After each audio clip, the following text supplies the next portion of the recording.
cause I don't give a fuck what you say. Yeah, I'ma do shit my way.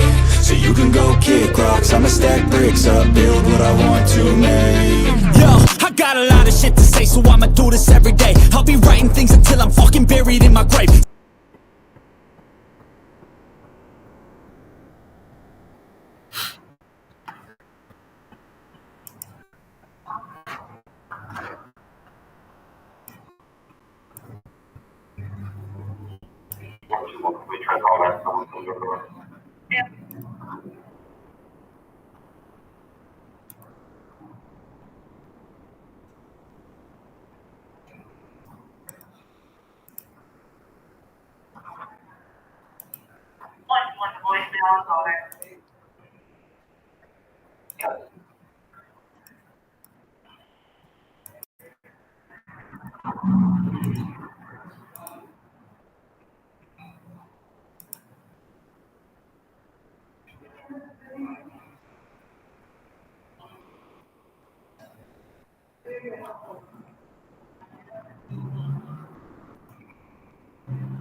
That mean?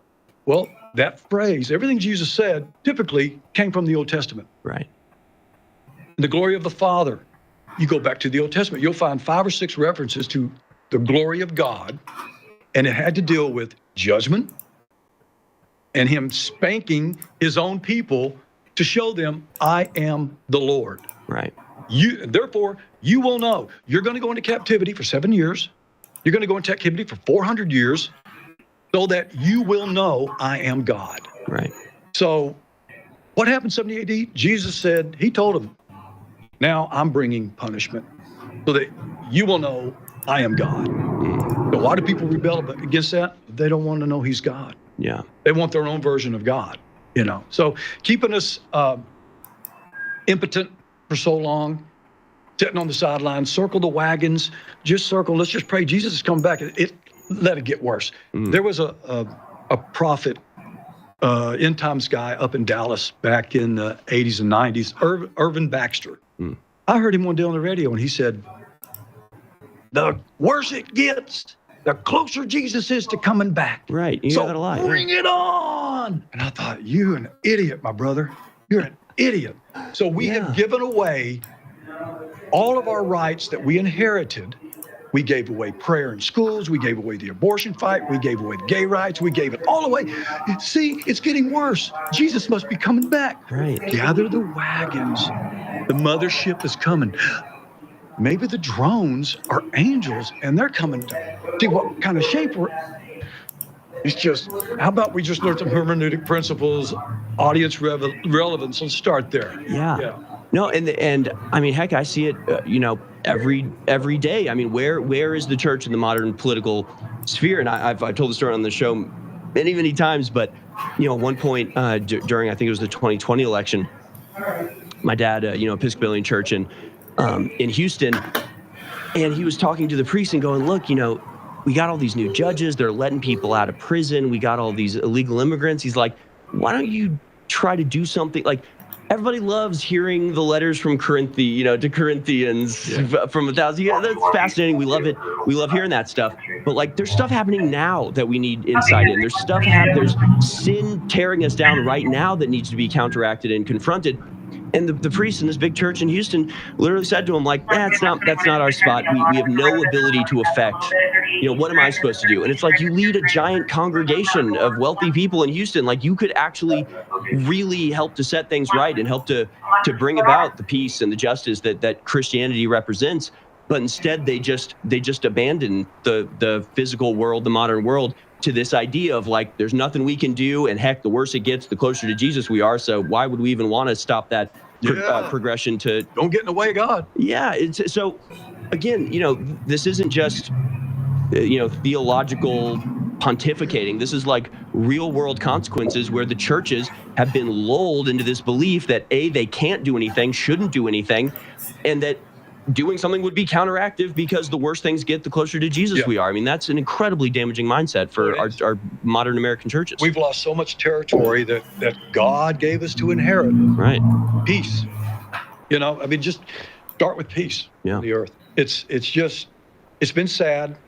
And if we can start to turn it around, which I think since 2020, a lot of Americans are waking up. I think so, yeah. Thanks to guys like you and Alex and Joe and Laura and just a lot of people on social media that are helping spread the word, exposing lies, deceptions, corruption.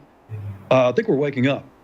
And I think maybe we can learn the lesson that we were able to turn this abortion thing back to the states because we wouldn't give up.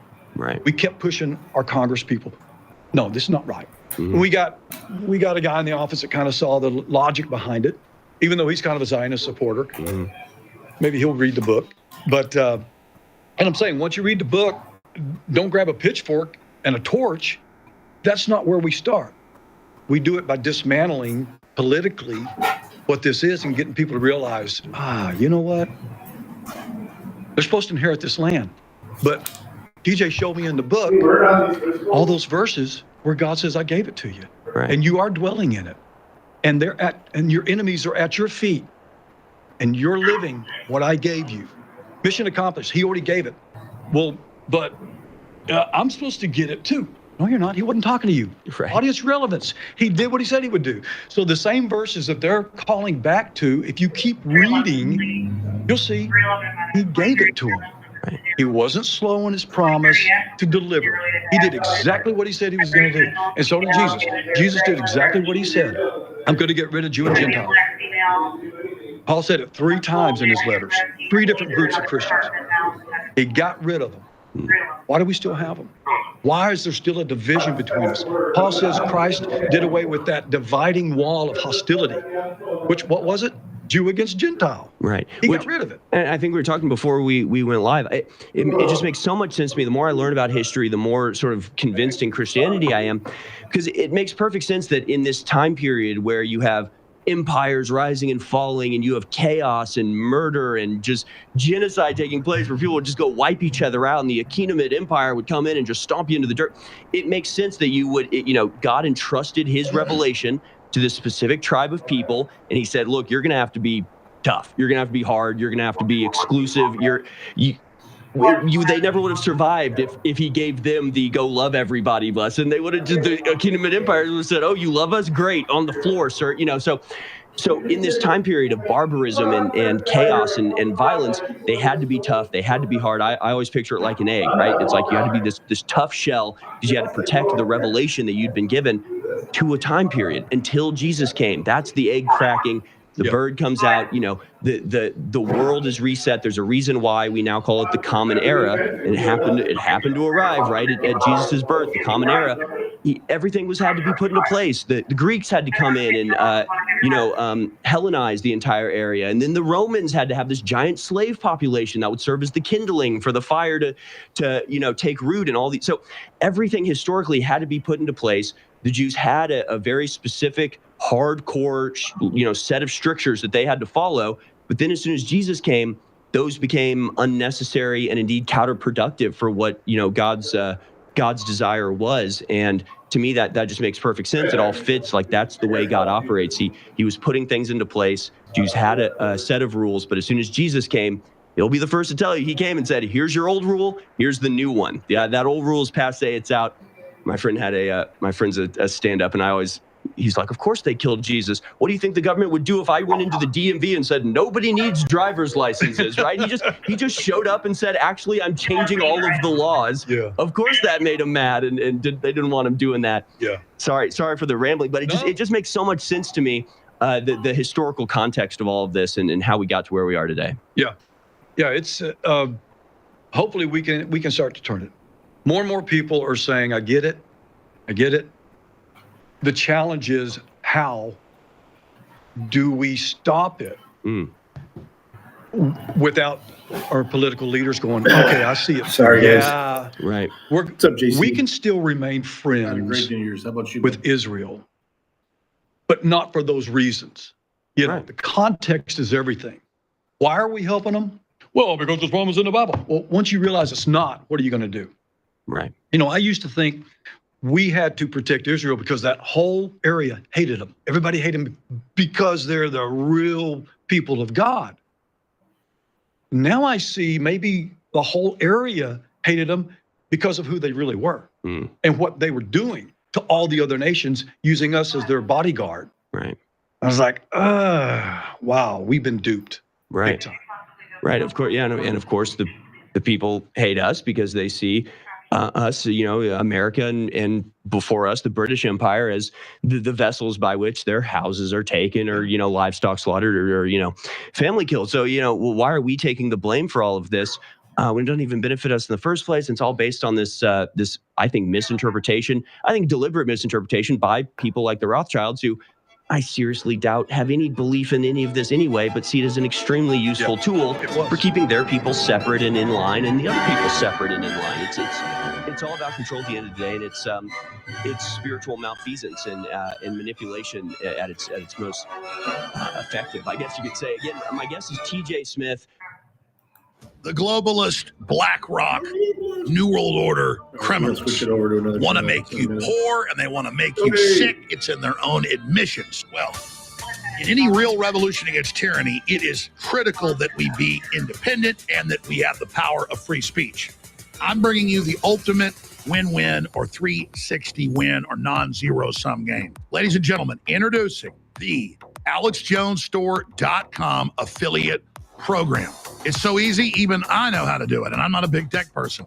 It's free. You go to the AlexJonesStore.com, you go sign up for free, you're given your own affiliate link, and then each month you can cash it out.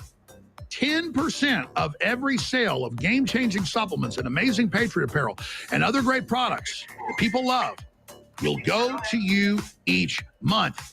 So this is a way to help folks out getting great products, to keep the show on the air and expanding in the face of the New World Order, and to put money in your pocket. The globalists want you poor. They want you unhealthy.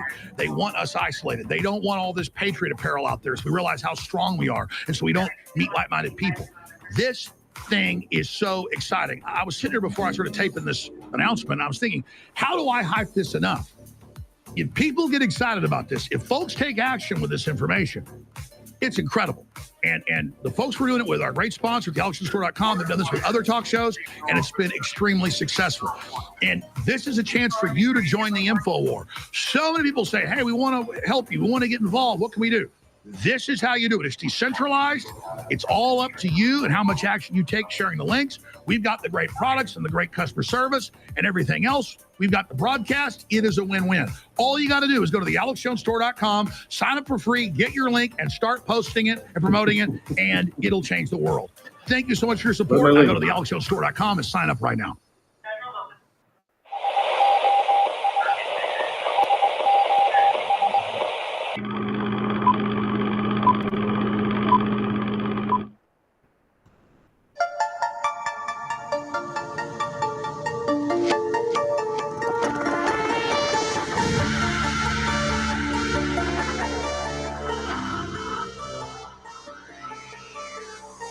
InfoWars. Tomorrow's news today.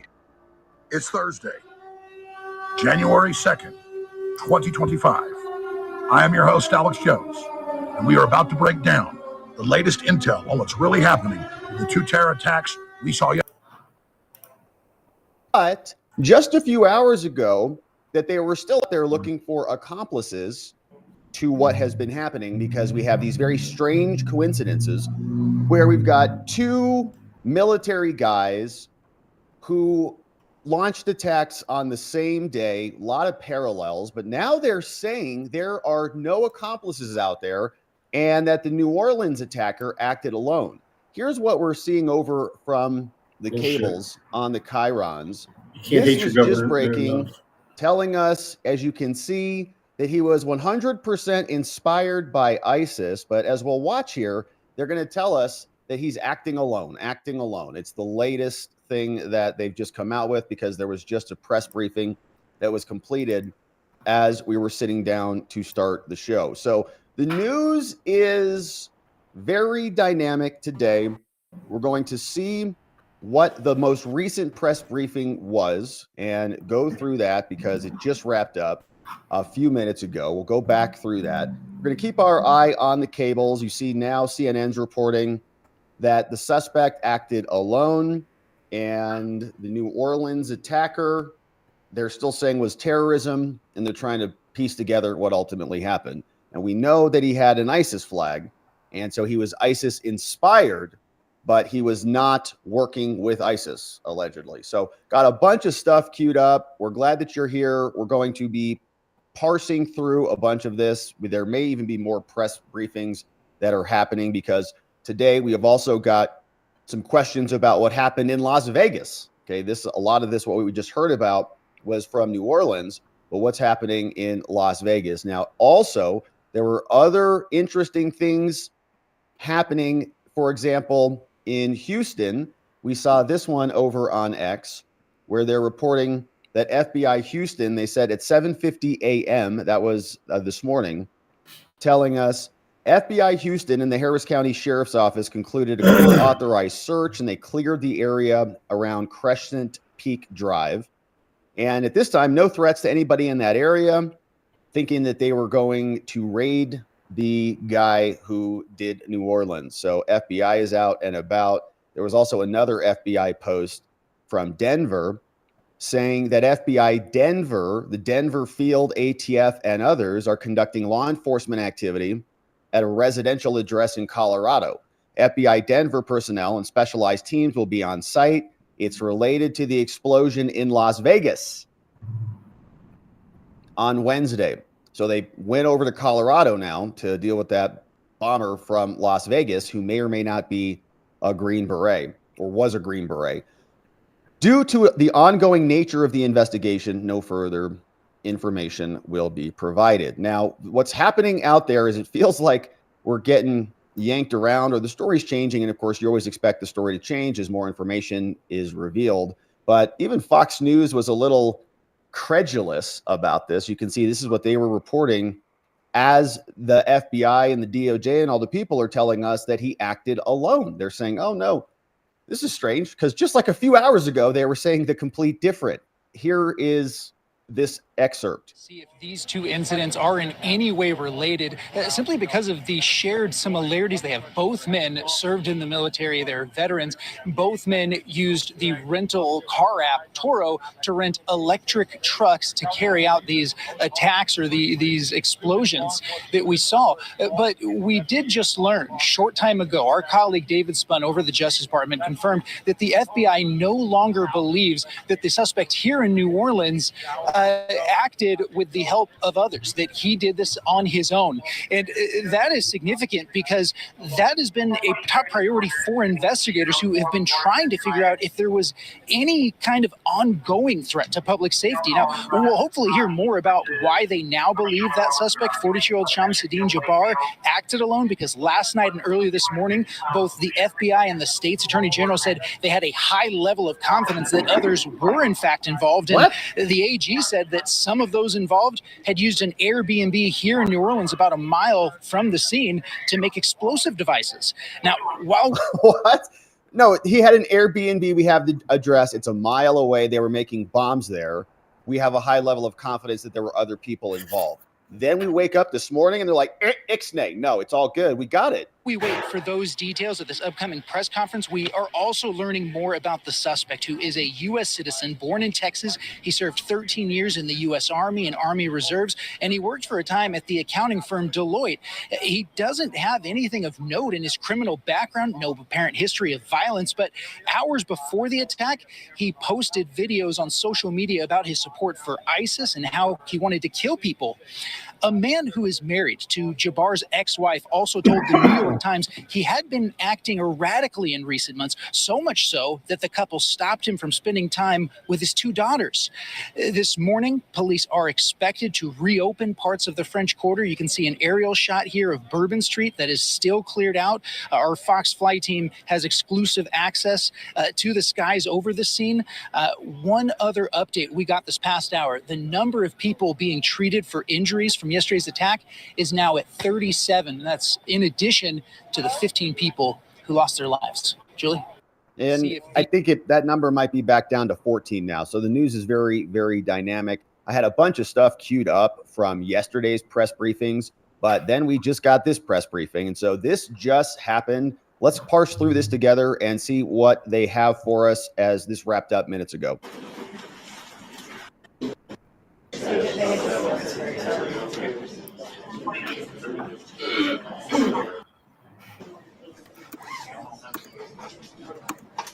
Permanently no. We have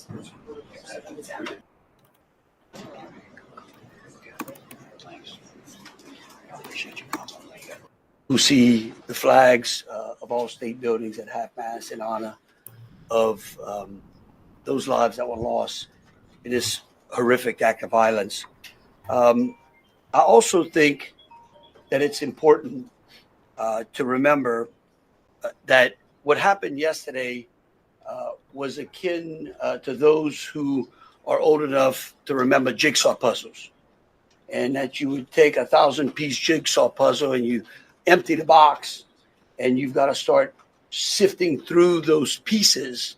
And you want to start, if you're real good, you start at the corners, right? Try to put your corners together. And from yesterday, yeah, it's a good strategy. And the to edges. Today, over 1,000 law enforcement agents and officers, men and women, have been poring over countless amounts of data, of videos, of surveillances, interviews, tracking down every possible lead that came to us, whether it was the New Orleans Police Department, federal agencies. Also, yesterday, we declared, I issued an emergency declaration.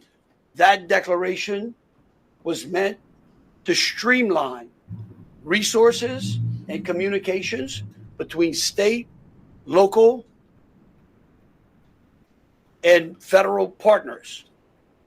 And we're seeing the results of it. This is Louisiana Governor Jeff Landry. What's going on in this city, in this state, is twofold. We've got an active criminal investigation going on, while we're also continuing to secure the city in preparation for 3 o'clock kickoff time for the Sugar Bowl. With that, I would also remind those who are in the city that as far as state resources are concerned, we have the Louisiana State Police, the Louisiana National Guard, which was part of that emergency declaration, which allowed us to put an entire MP company on the ground. Those become force multipliers, is what we call that in law enforcement and the military. That helps to add to the resources that we have. Wildlife and Fisheries, the Department of Corrections, DSF, DHS, our Veterans Affairs, our Probation and Parole, all state agencies. Any state agency who has a post-certified officers are here in this city to help secure the city. And so with that, I would like to turn it over to Christopher Rea, who is the Deputy Assistant Director of the FBI's Counter Terrorism Division. Chris? Thank you, Governor Landry. Good morning. I am FBI Deputy Assistant Director Christopher Rea. I'm from our Counterterrorism Division. A little too close to Christopher Rea for me. I'm also joined by Assistant Special Agent in Charge Alethea Duncan from our New Orleans office, who you heard from yesterday. Christopher Rea. I'm here to discuss not only the latest investigative information we have here in New Orleans, but I'll also let you know about other investigative activities outside of the state. I first, and most importantly, want to send our deepest condolences to the victims of this horrific attack and their loved ones. 14 innocent victims were killed in this senseless attack, and at least 35 are injured. 14. We cannot ease the grief people in this community and across the nation are feeling at this time, but rest assured, we stand with you and in support of you. All the resources, and I'm going to go into that a little bit later. All the resources of the FBI are being focused on tracking down every piece of evidence, every lead, every interview, every potential lead we've got. Maybe 15 was While with I won't the be able to killers? answer all your questions today, my goal is to be as forthcoming as possible with you on what we've uncovered so far.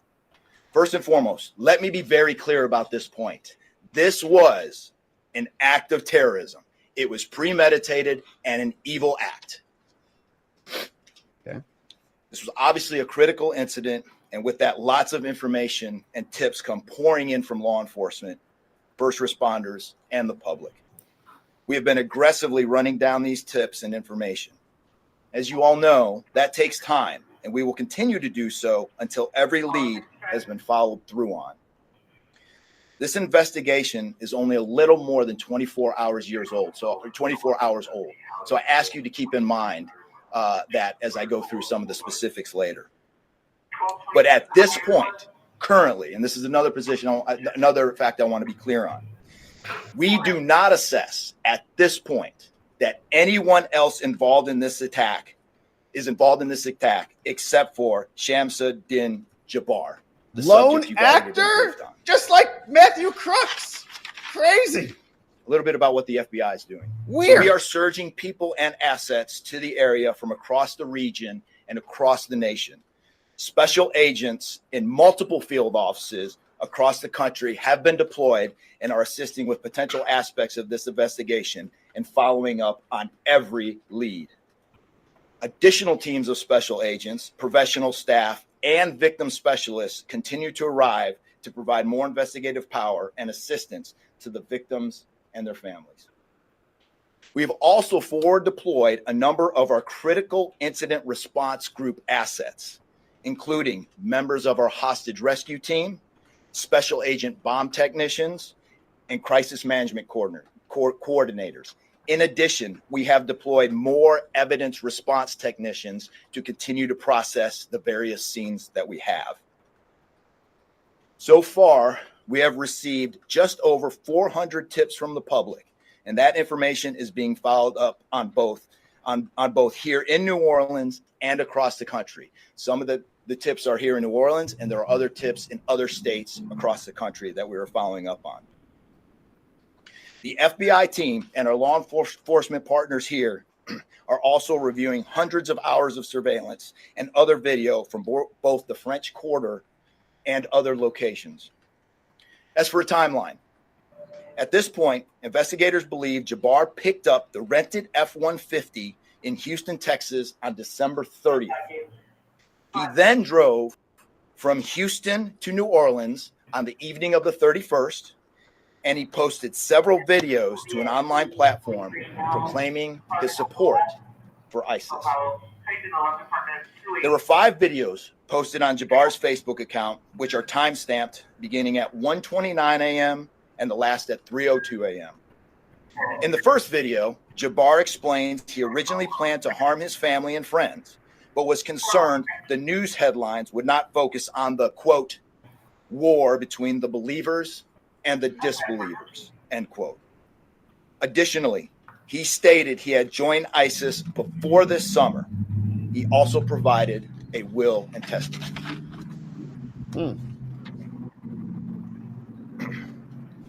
FBI and ATF. FBI, we have a couple different scenes at the location. We have released the scene at Bourbon Street. That scene has been released. We also have a scene off of Mandeville Address where we're currently searching that scene right now. FBI and ATF agents have secured that house, and that location is being searched for potential evidence. On New Year's morning, Jabbar opened fire after ramming through a blocked off area of Bourbon Street, used his truck as a weapon to run over the victims. Teams of specially trained victim specialists, again, as I said, are on the ground here in New Orleans, assisting survivors of the attack and loved ones of the deceased. We do not believe the public is in any danger around any of these locations. 3 phones linked to Jabbar have been recovered, and digital media exploitation is a priority to see what is on the devices and determine if there are any other potential leads. Additionally, we have recovered 2 laptops and are currently reviewing them for any potential leads. Those laptops were recovered at the Mandeville address. Evidence technicians will also be going over the F-150 truck Jabbar was driving. As you know, we recovered an ISIS flag from the back of the vehicle. Jabbar declared his support for the terrorist group on social media, as I stated before, as he made his way to New Orleans. FBI bomb technicians also recovered 2 IEDs in coolers, one from the cross section of Bourbon and Orleans Street, and the second at an intersection approximately 2 blocks away. There were multiple reports of other devices. Those reports turned out to be misinformation or not actual functioning devices. Those are the only 2 devices that we've been able to recover that were functional. Both devices were rendered safe on scene. We did obtain surveillance footage showing Jabbar placing the devices where they were found. Wow. 2 other, as I said before, 2 other items of interest were determined not to be IEDs. A little bit about Jabbar. Jabbar himself was born in the United States and is a U.S. military veteran. We are looking in everything in his life. While we have interviewed many people who know Jabbar, we still need to talk to others. Whether you know Jabbar personally, worked with him, served in the military, or saw him in New Orleans or Texas, we need to talk to you. You may not think you have relevant information, but what you know could tie in to one of our investigative leads. Specifically, we want to talk to anyone who was in the French Quarter on New Year's Eve or early on New Year's Day. That includes people spotted near one of the 2 IEDs on Bourbon Street. The IED was inside a cooler, and many people stopped and looked at the cooler and then continued on their way. Let's be clear. Again, we do not believe at this point these people are involved in this incident in any way. We want to speak to them as witnesses and want to know what they saw and when. I went down to the crime scene last night. It is very hard to put into words what it looked like and how difficult it was to see. Anyone with information can call us at 1-800-CALL-FBI or send digital tips to fbi.gov/Bourbon Street attack. Early this morning, evidence response teams finished their work at the crime scene. Bourbon Street has been turned over to the city of New Orleans. As you know, there's also an FBI investigation in Las Vegas. We are following up on all potential leads and not ruling everything out. However, at this point, there is no definitive link between the attack here in New Orleans and the one in Las Vegas. And again, I'll preface everything with what I started with in the beginning, which was this is very early in an investigation like this. Again, our thoughts and prayers are with the victims of this tragedy and everyone impacted across the country. They remain at the heart of our investigation. I also, although I've only been on the ground here a short time, I also want to express a sincere appreciation for our partners here, which include the U.S. Attorney's Office, HSI, ATF, the New Orleans PD, the Louisiana State Police, the Governor's Office, and countless others. At this point, I'm going to turn it over to the special agent in charge of ATF here, Josh Jackson.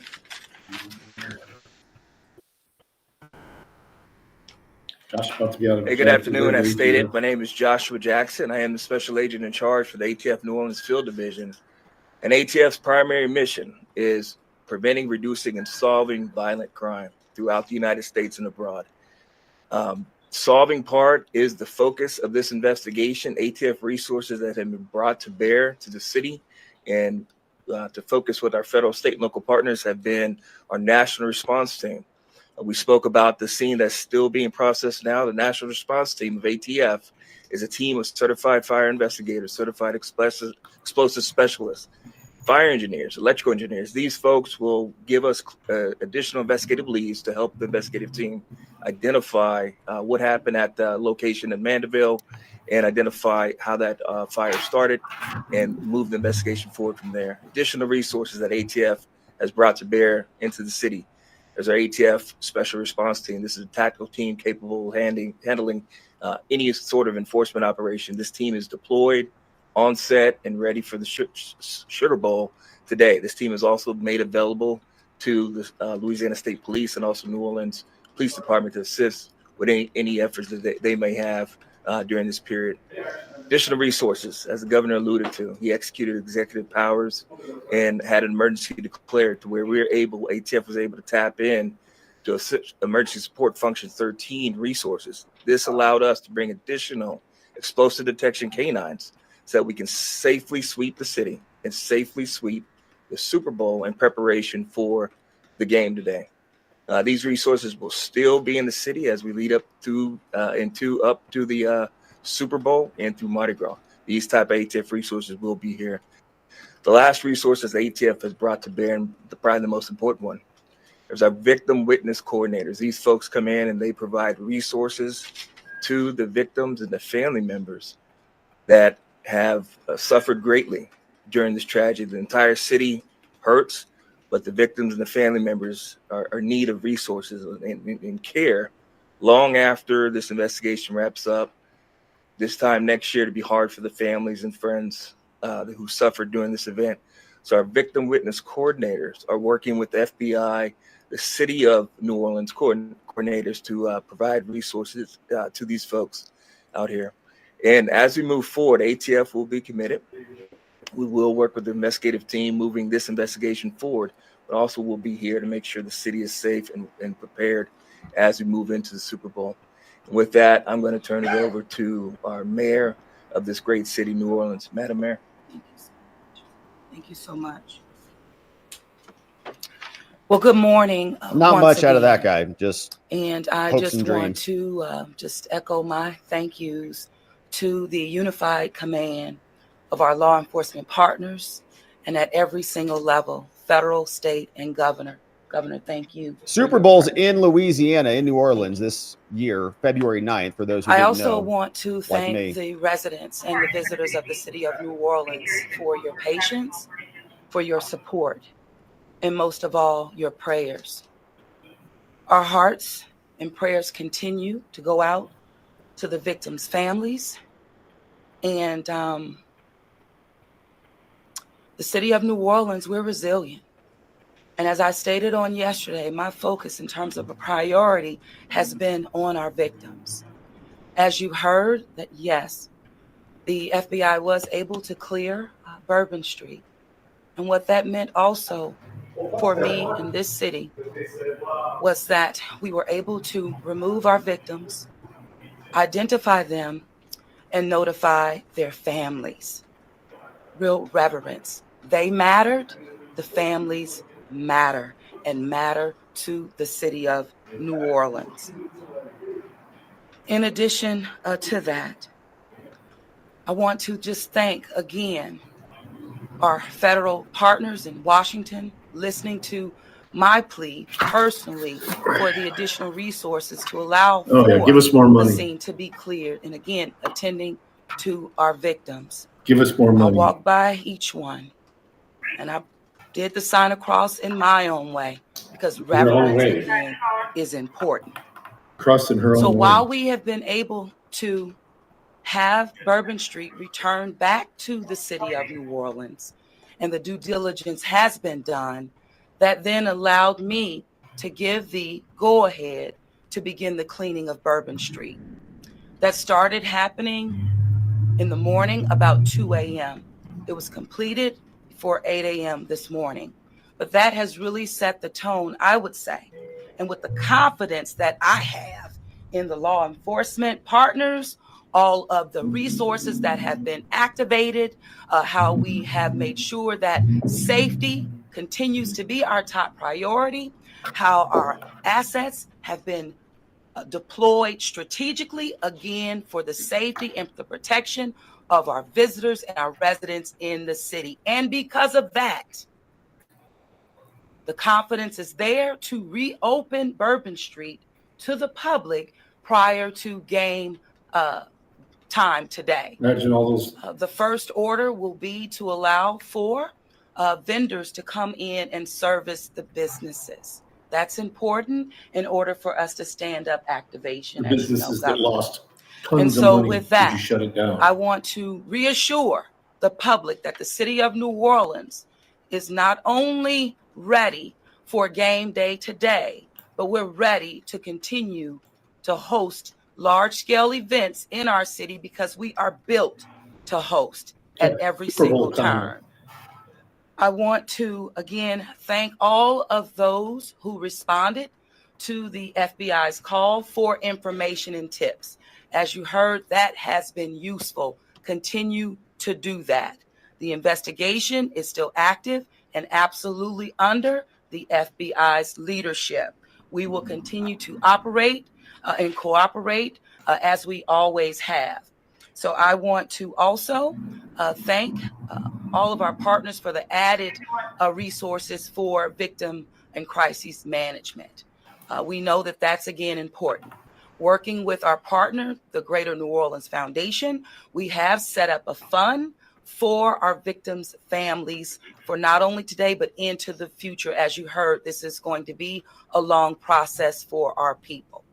So with that, the city of New Orleans, and with all of my confidence, we are ready. And we could not get here, again, without the unified presence, support, and cooperation. We are stronger together.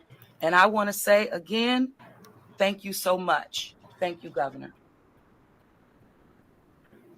So once again, the governor would like me to reiterate that Bourbon Street will be prepared for full activation before game time today. We know 3 p.m., so we're working towards 2:30 p.m. But prior to game time, the kickoff, Bourbon Street will be restored. So we're hard at work now. Our teams are now, and of course, working with our business community to serve our public and serve our residents and our visitors alike.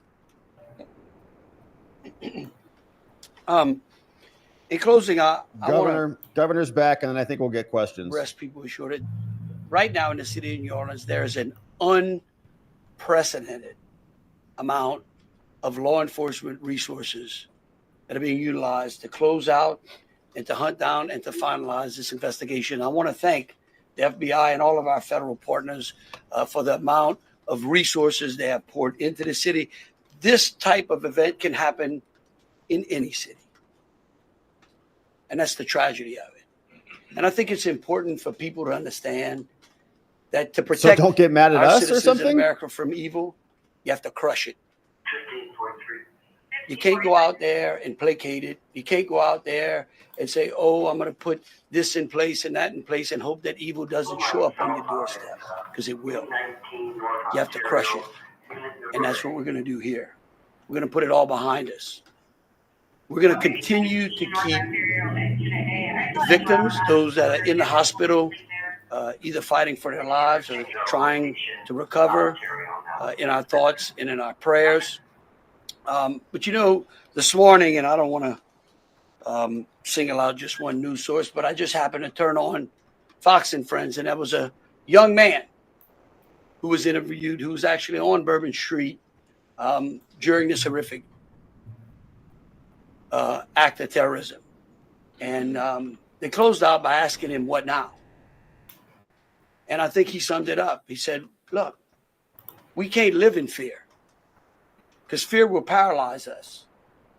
He said, we come down to the city to enjoy ourselves and to entertain ourselves and to be with our friends and with our families because that's who we are.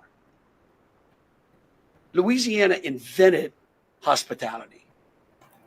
The people in this city care for each other. Invented hospitality. And believe you me, we care about each one of the lives that were lost in this city. We will never forget that. All right, look, I understand what he needs to do. He's the governor. He's got to come out and give a rah-rah speech. But I also think that people have the right to be skeptical when the story changes willy-nilly overnight. Turns out that the original reporting was this guy was working with accomplices and other people who were involved in this. Then they come out. They say there was no co-conspiracy or co-conspirators at all. There was only a lone actor, and we always have questions about that. And then they say, get out there and go to the sports games because we got the Super Bowl coming up and we've got some other important Sugar Bowls happening. And you've got Governor Jeff Landry, right, who comes out with posts like this and says, I ate dinner tonight, New Orleans, proud to be a part of this incredibly resilient city. See everyone at the game tomorrow, right? It's like football, football, football. He's out there with his friends. Cheers. We're not going to get run over. Everything's fine. This happens in cities like unlike our, all over the place. Don't worry about it. Make sure, though, you get your tickets and we'll see you at the event. So look, and I understand. George Bush did some of this after 9/11. He's like, people came out and they said, well, what should you do? He's like, go shopping, right? Just go buy something for the love of God. We need you to get out there and spend and get involved and not live in fear, which I can appreciate and endorse. But people also don't want to just bury this. I think that's what he said specifically. He says, we're just going to put this behind us. We're like, wait, what? What else happened here? How did this happen? And who is this guy? And how can you explain your different takes from 12 hours ago? We've got questions. Be a tragedy if we let honestly, it's the FBI that keeps changing the stories. So. Be snuffed out because of fear. This city will be back. We'll be open to family and friends and loved ones who want some time to relax from the pressures of life.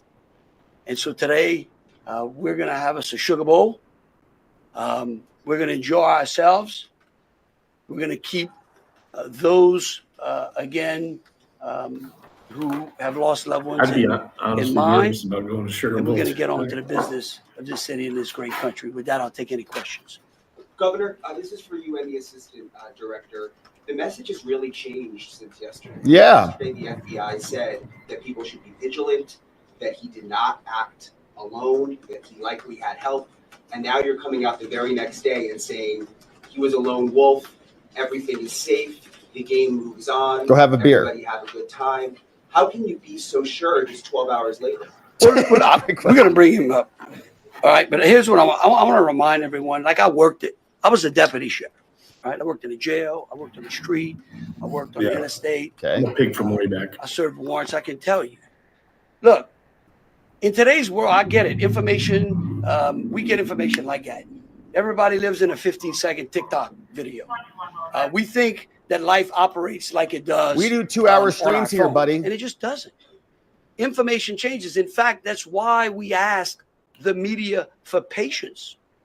We get information, like I said, no one dumps 1,000-piece jigsaw puzzle and puts it together in 5 seconds.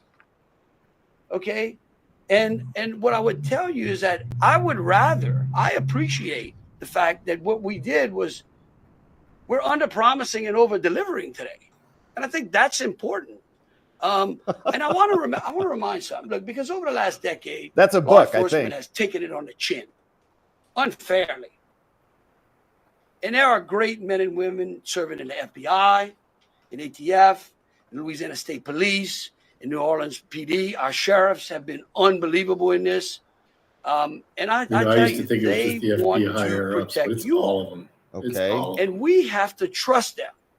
And You saw that sometimes the agent information we put out, that we came end up out right at the finding beginning saying it out was nothing, had that it may nothing be to do with incorrect. terrorism. But guess what? What we're doing, here is something DEI I think is higher. important. It's called transparency. Okay, so the info was Look, wrong. something may change again. Here's what I do know, though. After the game, you'll find Right out now, it was a This is one of the safest conspiracy? places on earth. It doesn't mean that nothing can't happen. We just want an Thank you, explanation, Governor. man. And to echo exactly, I think the governor put it eloquently, as could be said. But In I a have lot to of these fill in the gaps. instances, I also had the opportunity to deploy to Boss Bomb, and I will tell you, this is almost carbon copy to Boss Bomb, as far as the inaccurate reporting that comes up. And what the governor said is, we want to be transparent with the public. Years of the FBI not being transparent, we're being as transparent as we possibly can. And unfortunately, as we're being transparent, unfortunately for that, there is some information that we have to go back and recorrect. And in this particular incident, you heard the resources that we brought, that the other state and locals have brought. We've had 24 hours now to go through media, to go through. So they were phones, just wrong. to interview people, to They were just wrong, I guess. analyze those videos, analyze Oops. other databases, and after all of that, there's been hundreds and hundreds of leads done just in 24 hours. We're confident at this point that there's no accomplices. And I'll give you an idea of how that information sometimes, a lot of the early reports. We just came want out that explanations. Yeah. There were extra people that were setting the coolers down, right? It turns out those were just patrons on the street that were looking inside the coolers, right? We didn't know that at first. So we had to kind of track all that down and put that to rest. So that's just an example, one of the pieces of information, but there were other pieces of information that after we got our feet under us a little bit and on the ground here, we were able to put together a much more accurate picture of the subject and his attention. Deputy Director, a couple things. The unstated death toll, just wanted to double check. the death toll, 14, not 15. Yeah. 14, and then the shooter himself would be 15 total, You wanna see to include the something else, shooter. Grant? To clarify a couple things. Wow. The IEDs, White House were the just delivered a IEDs video. pipe bombs, and have you discovered a remote detonator anywhere? And when you said that you have surveillance footage of the suspect His comments planting are those turned IEDs, off. what time roughly were they planted? Yeah, those roughly a couple hours. I don't have the exact times in front of me. A couple hours prior to the Before midnight, to after attack. you know? Probably after midnight. After midnight. I want to say 1 or 2 in the morning. So but I he can't. left the area and came back. Correct. That's our assumption now. I mean, we still have a lot to work through. We're getting We're more assuming. surveillance video and everything else, but that's. But we're that's gonna make the a assumption. So he was there a couple hours and he drove around. Would there have been canines out on New Year's Eve? Would there have been bomb sweeps done Look, as I part of think- the regular I think- precautions? Let me just say this, and either Joe or Should the Rob will dogs have caught correct the me. bombs? Look, a bomb dog doesn't operate like a drug dog, right? They on Bourbon Street, there's a lot of senses, right? A lot of smells. I don't think you can run a bomb dog That's for down sure. Bourbon Street with thousands of people there and be able to sniff out a bomb. What we've been doing, what they have been doing, is certainly a complete sweep of the quarter because of the limited amount of traffic that's been out there. Let me just say this. I think this may help. It would be my hope that as some additional time goes through, maybe closer to maybe the beginning of next week, we will, if we've got it to what extent buttoned up as we could, I would work with the FBI and the city, and maybe we can come up with a timeline to be able to get you those informations, kind of walk everyone through from day one through. I think it's extremely premature, and you're really putting us on some speculative grounds to ask some of those questions, because again, it's only been 24 hours. And can you imagine? We'll get you the answers after the game, Just okay? clarify Leave us if alone. There was pipe bombs and a remote detonator. Oh, we'll go one at a time. Were temporary bollards being brought in to block off the street, and why weren't those used on New Year's Eve? Well, look, here's what I'm going to say. Every time some bad guy does something like this, there's what we call an after action review. Because again, nothing is 100%. We have reinforced the area. We have deployed some additional types of assets. I personally think it's up to the city or other. I don't like to give specifics because I don't like to tell the enemy what we got. But I can tell you we're in better shape than we were. There is no enemy. You just said he's dead. He was a lone wolf. Director Ray, excuse me, what brought him down this road? And everybody. Some neighbors at that site told us they smelled smoke early in the morning. They saw fire there, and he found burning happening. Yeah, Do you great. still believe that fire happened after the suspect was killed? That's correct. Yeah, I'll move to 18. I do want to address the suicide vest question. I want to kill that one right away. Okay. There was no evidence that the subject was wearing a suicide vest at all. So I will turn the Mandeville stuff over to ATF. Yeah, as to the fire at the Mandeville scene. So our working theory now is that the fire started after Jabbar was already deceased.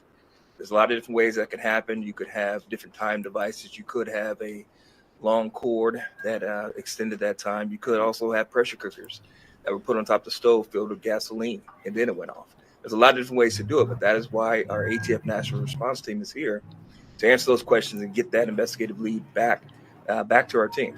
So more to come on that. We're still processing that scene. We're out there right now. What do we understand about how he became radicalized over all of this time? What brought him to Bourbon Street? Do we understand, was there any international travel involved?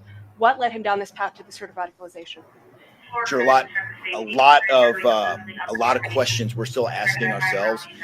We know that he specifically picked out Bourbon Street. Not quite sure why. I mean, I think one can assume that it was lots of people New Year's Eve, with a target for an attack. That's the stuff in the coming days, as far as that path to radicalization, that we're really going to be digging into and making a priority of. So what I can tell you right now is that he was 100% inspired by ISIS. And so we're digging through more of the social media, more interviews, working with some of our other partners to ascertain just how to ascertain a little bit more about that connection. Mayor, what gives you the confidence? We're gonna do one more. Kate. Right there. You've had your hand up for a while. Sir. Thank you, I appreciate it. It's actually for Special Agent Wright. Sir, I prefer those. I'm with you. In order to reassure people, would you be able to explain the analysis and evidence that has led to this most recent understanding that he was a lone actor and that there is at this point, at least from your understanding, no further danger to I think a lot of that, multiple interviews, the hundreds of interviews that we've conducted so far, the social media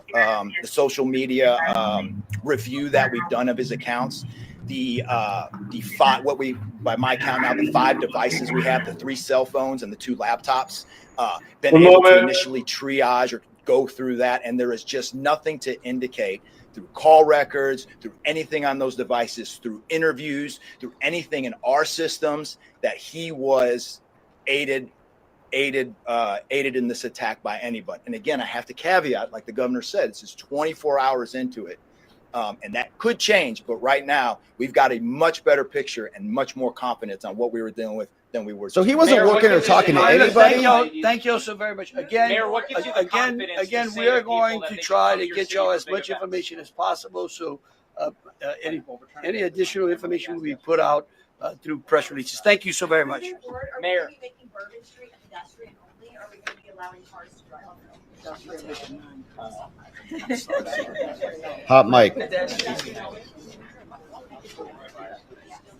Let's see. Now they're piling out. All right, so interesting dynamic there. You can see even the media is skeptical about their new theory that he was another lone wolf actor, just like Thomas Matthew Crooks, the guy who shot Trump in the head. Very convenient how that happens.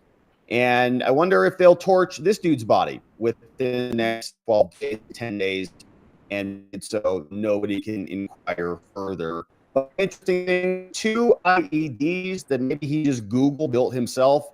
Maybe he learned that in the military. He also had 3 phones, 2 laptops, and sometimes I'll carry around an extra cell phone, but it's not a live cell phone. It's just kind of a backup recording device, because I can record and use this one while I'm recording.